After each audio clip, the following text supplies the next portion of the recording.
1146, I have the legendary Tears of Llorona.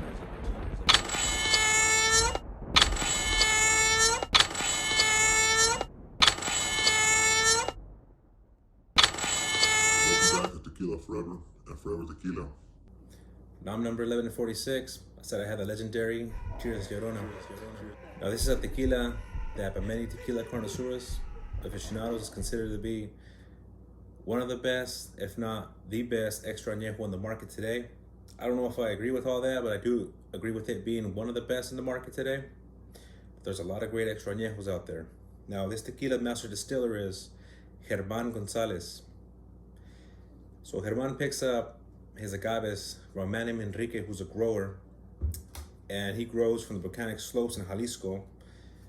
They let the agaves mature about 8 years, and Germán Gonzalez hand picks each and every one, so he hand selects it. I think they're about 8 years old when he harvests them.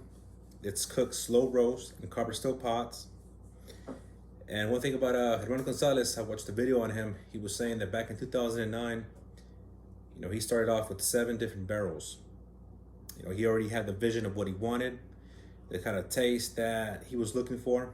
It was just a matter of figuring out how to put it together. So he had the vision, he knew exactly what he wanted, he just had to find a way to achieve it. So like I said, he started with 7 different barrels. And each year he would try them out, and he started getting rid of the ones that he felt or knew right away that weren't gonna work out. So at the end, he ended up with 3 different barrels. One of them was sherry, and that's because he likes fruity. He said the sherry barrels are fruity. Scotch was another one, and that's something that he learned from his father, and that makes the product dry. So he picked it for his dryness. He believes that most high-end products in the world today are dry. So that's one of the reasons that he also chose that. And the other one was Spanish brandy, and that's because it's sweet. So he lets the spirit mature about 4.5, the age about 4.5 to 5 years, and then he carefully blends them all together. So this is a higher proof. I'm not sure if you guys can see that right there, but this is 43%, and that's part of having that balance between the flavors, the alcohol and the agave. One thing I liked about him that I was reading is that he said his father taught him at a very young age never to lose the most important element in tequila, and that is the agave. And I completely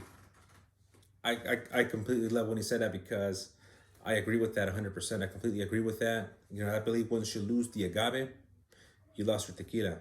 It has to have that. That's original. There has to be a balance between flavors, the aromas, the taste. And some of these products, they come out a little bit different. They have symbols. There's like the owl, the hand, the bow tie, and that's the different batch. He said maybe about 3 years ago, there was one that was a bit more dry. So they're all going to be a little bit different depending on the batch that you pick up. And without further ado, let's go ahead and try this tequila out. I've been letting it air out just for a bit. This is like a nice color. It's like a nice amber color.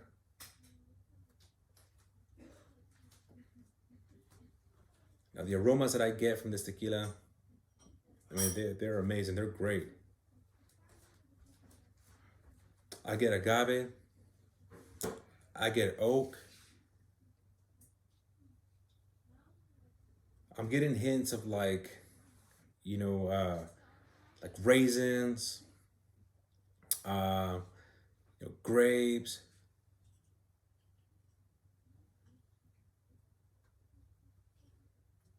some prunes. There's a lot of flavors.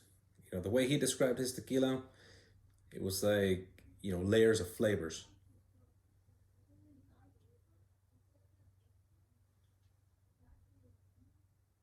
Probably got a little bit of like coffee. Get some fruity flavors in there. There's a lot of aromas, and I'm sure the longer that it airs out, the more that you're gonna be pick up on the aromas. You just gotta really take your time with it and appreciate the craft. You gotta really, just pay close attention to a lot of the aromas and flavors that it has.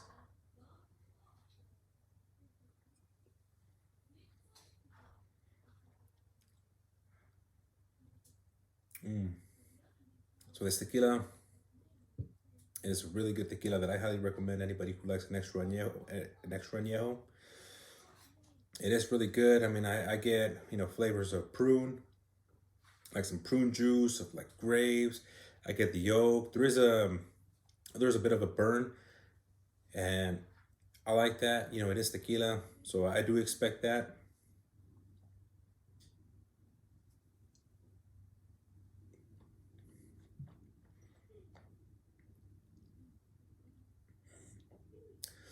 There's a lot going on. There's a lot of flavors. Like I said, I get the agave, prunes, oak, like grapes. I'm getting a little bit of like, let's see, like maybe a little bit of pepper, some cinnamon. I mean, there's a lot going on. So I definitely agree that this is one of the best, but not the best extra añejo in the market. But I think that's what depends on who you ask and your palate, what you like. So everybody's gonna have a different opinion. But I definitely do recommend this tequila for anybody who, wants an extra añejo that, is very complex. It's a very complex tequila. Nice thing is you get about a liter. This tequila runs anywhere from like $240 to $300, depending, of course, for your purchase. I believe right now Total Wine & More is about $280, $290. Some places that you can order down in LA, probably about $250 approximately. So it just depends. I notice that the prices go up and down. But yeah, this is a really nice tequila. It is pricey, but I do recommend it. I think that you guys would definitely appreciate a fine tequila like this. There's a lot going on. Like I said, and not only this in the aromas, but the flavors, and put in a lot of work. 4.5 to 5 years. Aging this. Testing out 7 different barrels. The process of where he picks up the agaves. How long he lets them mature for. Hand selecting each one, the 43%, the balance. So I know there's a lot of work, and also always thought I mentioned that I know there's another tequila that he's going to be working on. It's going to be the number 4. This is the number 3. So, I'm excited to see when that comes out and go to give it a try. So for now, you guys can go ahead and have a good night. Thank you very much.